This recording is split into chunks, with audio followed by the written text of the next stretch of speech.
ज्या बहिणींच्या खात्यात पैसे जमा झाले नसतील त्यांच्या खात्यात देखील लवकर पैसे जमा होतील. काही लोकांचं काही अडचणी असतील, काही आधार सीडिंग राहिला असेल, त्यांना देखील पैसे मिळतील. 31 ऑगस्ट पर्यंत मुदत आहे, परंतु 31 ऑगस्ट पर्यंत काय अडचण आली आणि सप्टेंबर महिन्यात जरी तुम्ही फॉर्म भरले तरी सुद्धा जुलै, ऑगस्ट, सप्टेंबर 3 महिन्याचे पैसे तुमच्या खात्यात जमा होतील, याचा विश्वास आपण बाळगा.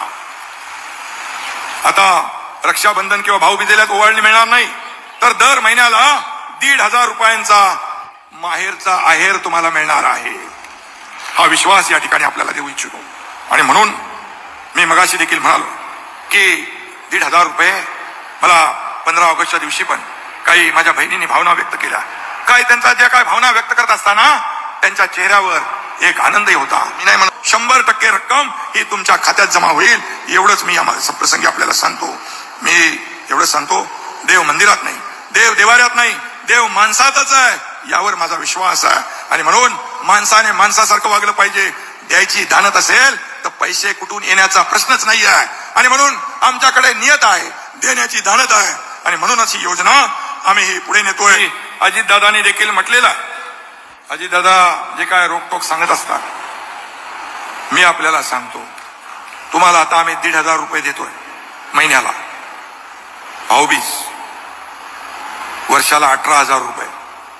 ही योजना अशीच चालत राहणार आहे.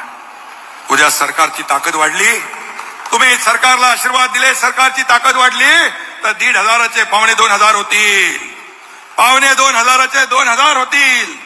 तुम्हाला सांगतो, तुम्ही बळ दिलं 2,500 होतील. आणि त्याही पेक्षा दादा तुम्ही बरोबर त्यांना सांगा, बरोबर हिशोब पैशाचं मॅट्रिक मला सांगायचं आणि तुमच्याकडून करून घ्यायचं आहे. 2,500चे 3,000 होतील. आणि सरकारची ताकद वाढली, आर्थिक बळ, कारण हे सरकार आपलं मजबूत सरकार आहे. आणि आम्हाला तुम्हाला देताना 3,000पेक्षाही जास्त देण्याची ताकद आली तर तुम्हाला देताना आम्ही कधी हात आकडता घेणार नाही.